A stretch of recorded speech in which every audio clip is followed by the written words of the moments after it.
Hello everyone, welcome back to my channel. Today I'm talking about Christopher Nolan's most famous movie probably, The Dark Knight. This is number 18 on my poster, I think. Yeah, so let's just jump right into it. This is my favorite comic book movie of all time. I don't think anything can ever really top it. If anything ever does, I will be shocked. Not only is it one of my favorite comic book movies / superhero movies, it's one of my favorite just movies, period. So that should really say something just about how good it is. It's the only superhero movie on my top 15, so you know it's damn good. Everyone in this is amazing. It's chock full of great actors: Christian Bale, Gary Oldman, Heath Ledger, of course, who rest in peace, rest his soul.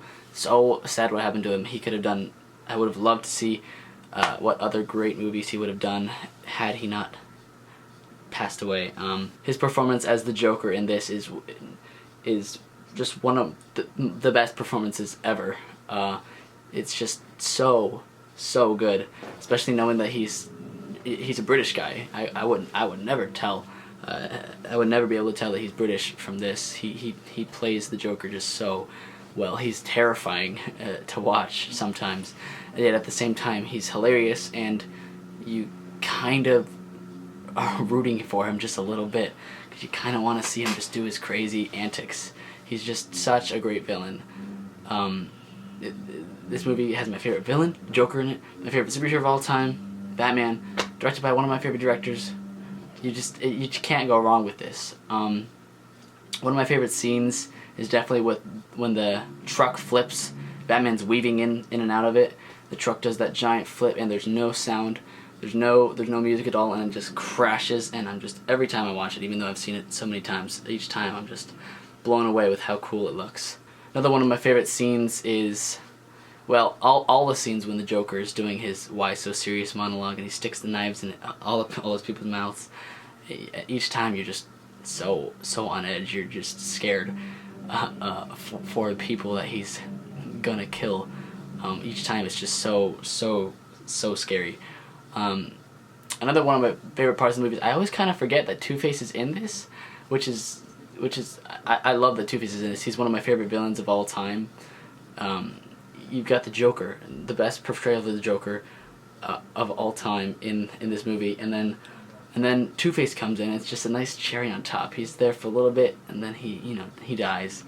But for the time that he's there, he's so awesome, and he looks so scary and cool. Even now, as a young man, I'm a little bit creeped out every time I see him. It's really creepy, and the effects for his burnt face holds up still really well. It looks really realistic, which I love. Another thing is Hans Zimmer's soundtrack. It's iconic.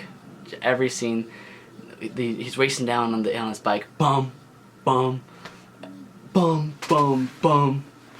The soundtrack is so cool. It's so awesome, and it really gets you in the mood for the movie every time you watch it. It gets your heart pumping, your blood racing. You're on the edge of your seat watching Batman do awesome stuff. It's a great soundtrack. The IMAX shots are awesome as well. It cuts back from sometimes it's cinematic, and then you get occasionally the giant widescreen IMAX shots of all the buildings and Batman flying around and such. It's very immersive and really just awesome to watch. Other than that, I don't have much else to say. If you haven't seen The Dark Knight, what are you doing, man? It's just the best. You gotta watch it. Obviously, I'm gonna give this 10 out of 10. It's one of my favorite movies of all time. Best comic book movie ever. You can't top it. Next, I'm watching Gladiator, so that should be cool. Never seen that before. But yeah, that's about it for this video, guys. So thanks for watching. Peace out. Bow bow bow.